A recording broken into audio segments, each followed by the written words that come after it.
আপনাদের গ্রামের কৃতি সন্তান জামশেদ এই স্বাধীনতা সংগ্রামের একজন মহাবীর এবং সৈনিক, স্বাধীনতা যোদ্ধা। বাংলাদেশ জামাত ইসলামী দ্বিতীয় স্বাধীনতা যুদ্ধে যারা শহীদ হয়েছেন, পঙ্গু হয়েছেন, আহত হয়েছেন, তাদের প্রত্যেকের বাড়িতে গিয়ে তাদের পাশে দাঁড়ানোর জন্য সিদ্ধান্ত নিয়েছে সারা বাংলাদেশে। কি ঘটনা ঘটেছে আপনারা জানেন, ঘটনা দেওয়ার সময় নেই, যেহেতু নামাজ। আপনাকে জানেন কি হয়েছে? নির্বিচারে 1000-এরও বেশি মানুষকে হত্যা করা হয়েছে। পৃথিবীর ইতিহাসে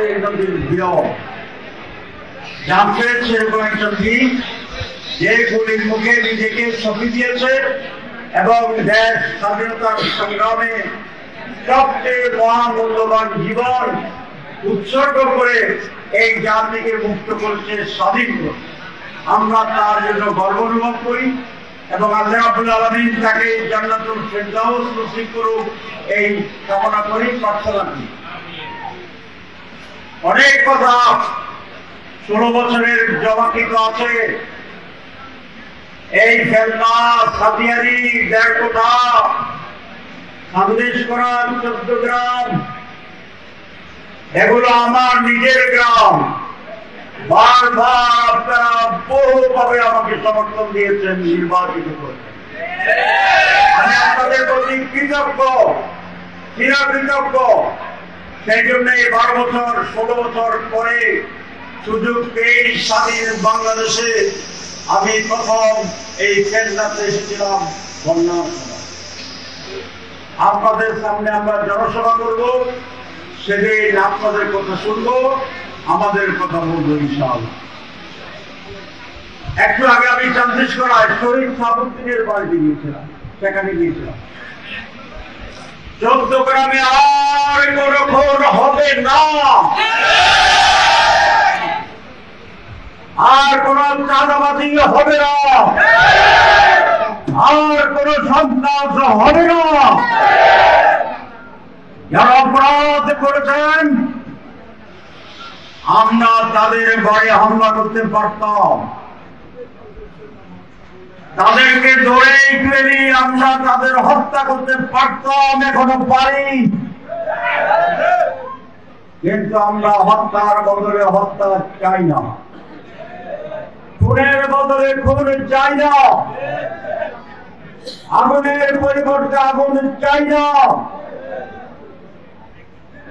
যারা এটা করেছিল 14 বছর 16 বছর, খামোশ,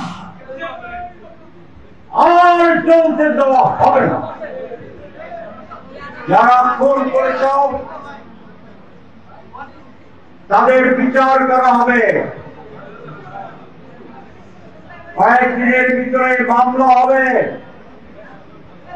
আমরা স্লোলি ধীরে যাচ্ছি, ধারণা করতে গিয়ে যেন কোনো নিরপরাধের মানুষ আসামি না হয়ে যায়। এই জন্যই আমরা দীর্ঘ সময় ধরে বিচার করছি, খবর নিচ্ছি, ইনফরমেশন নিচ্ছি। যারা এই অপরাধের সাথে সরাসরি দায়ী তাদেরকে এই মামলার অন্তর্ভুক্ত করা হবে। আপনারা এটার বিচার চান? সঠিক বিচার চান? হ্যাঁ, আমরা সঠিকতা চাই। আমরা নিজের হাতে তুলে নেই, আমরা নেব না আইন।